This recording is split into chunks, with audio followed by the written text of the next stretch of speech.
அறிவை அறிந்தவன் 1000-ல் ஒருவன், அருளை அறிந்தவன் 1,00,000-ல் ஒருவன், குருவை அறிந்தவன் 1,00,00,000-ல் ஒருவன், ஆனால் கருவை அறிந்தவன் எவனும் இல்லை.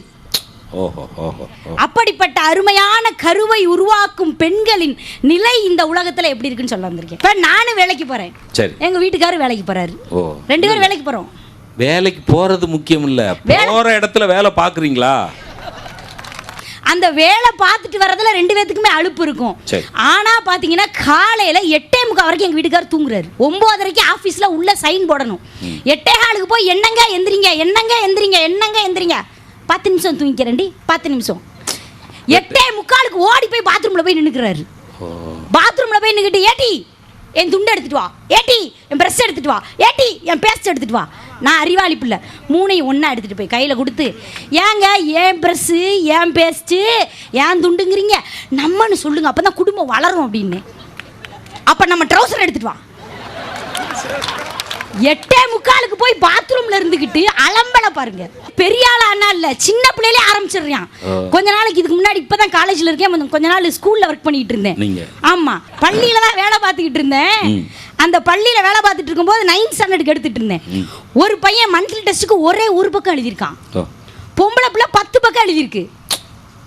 நான் கேட்டேன், ஏண்டா எழுதுறது இல்லையா பொம்பளை பிள்ளை தான் அதிகம்? ஆமா, ஏண்டா மந்த்லி டெஸ்ட்டுக்கு 10 பக்கம் பொம்பளை பிள்ளை எழுதியிருக்கேன், நீ ஒத்த பக்கம் எழுதியிருக்கேன் என்னடான்னு. சிங்கம் எப்போ சிங்கிளா தான் மிஸ் வரும், பண்ணி தான் 10 பக்கத்தோட வருமா. அப்படி சின்ன பிள்ளையிலேயே இப்போ பார்த்தீங்கன்னா ஒரு கீரைக்காரன் வரான்னு வைங்களேன், கீரை விற்கிறேன் வந்தான்னு வைங்களேன், உடனே அந்த 2 வயசு பையனோ 3 வயசு பையனோ மம்மி கீரை வந்துருச்சு அப்படின்னு சொல்லுவான். என்னன்னா அம்மா தான் சமைக்கணும், அம்மா தான் கீரை வாங்கணும். பேப்பர்காரன் வந்தா டேடி பேப்பர்காரன் வந்திருக்கான். அங்கேயே வேறுபாட சின்ன பிள்ளையிலேயே மகனுக்கும் மகளுக்கும் அந்த ஆணுக்கும் பெண்ணுக்கும் ஏற்படுத்தி கொடுத்துட்டாங்க. மாத்தலாம்ல, அப்பா கீரை வந்திருக்கு சொல்லலாம்ல, சொல்லலாம்ல, அம்மா பேப்பர் வந்திருக்கு, அம்மா பேப்பர் படிக்க, அப்பா கீரையெல்லாம் ஆஞ்சு சமைக்க. சூப்பரா இருக்கும்ல, பாக்குறதுக்கு காட்சி நல்லா இருக்கும்ல. இல்ல மாற்றம் வரணும். 2 பேரும் வேலைக்கு போறோம்ல, சாயங்காலம் வந்தவன ஏட்டி எனக்கு ஒரு காஃபி போட்டு கொடு, நான் போய் ஏட்டி ஏட்டினேனா நாடி பேந்து போகும் பாத்துக்கோ அப்படின்னு சொல்ல முடியுமா? இப்ப சகதின்னு ஒரு வார்த்தை இருக்குன்னு வைங்களேன், சகதின்னு ஒரு வார்த்தை இருக்கு. இந்த சகதியில இருக்கிற நடுவுல இருக்கிற காமேல ஒரு பொட்டு வைத்த பெண் வந்து உட்கார்ந்தாள் என்றால் சகதி என்ற வார்த்தை சக்தியாக மாறிவிடும். ஒரு புள்ளி வைக்கணும். ஆமா, அப்ப சகதியா இருக்கக்கூடியதை மாற்றக்கூடிய சக்தி படைத்த பெண்களுக்கு இந்த உலகத்துல என்ன அங்கீகாரம் தரும்? சம உரிமை இல்ல, கிடையாது. ஆண்கள் மதிக்கிறது இல்ல. ஆமா, 15,000 ரூபாய் சம்பளம் வாங்கினா கூட தன்னுடைய தேவைகளுக்காகவோ அல்லது தன் தாய் தகப்பனுக்கு முடியலன்னு ஒரு 1000 ரூபாய் செலவழிக்கவோ தன்னுடைய கணவனுடைய கையை நீட்டி நிக்க வேண்டியது இருக்கு. உண்டா இல்லையா? என்று இந்த நிலை மாறும்.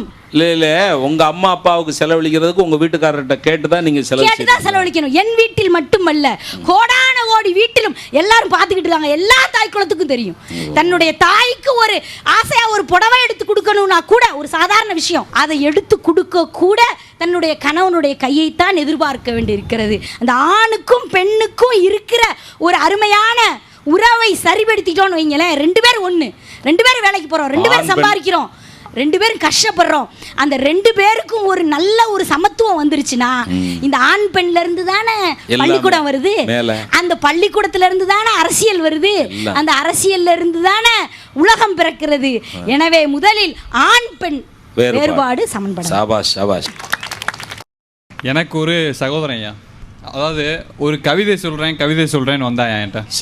சரி சொல்றா தம்பி, என்னடா கவிதை அப்படின்னு கேட்டேன். 3 வரியில சொல்றேன்னா சரி சொல்றான்னு, காலாண்டு ஒரு பாவச் செயல், அரையாண்டு பறிச்ச ஒரு பெருங்குற்றம், முழு ஆண்டு பறிச்ச ஒரு மனிதத்தன்மையற்ற செயலுன்னா. மாணவன் இன்று இந்த சமுதாயத்தில் அரசாங்கம் இடக்கூடிய அனைத்து அறிக்கைகளும் வெறும் ஏட்டளவிலே தான் இருக்கின்றதே தவிர உண்மையில் செயல்படுத்தப்படவில்லை. அரசாங்கத்திற்கும் மக்களுக்கும் இடையே உள்ள முரண்பாடு களையப்பட வேண்டும். அதை பற்றி தான் நான் பேச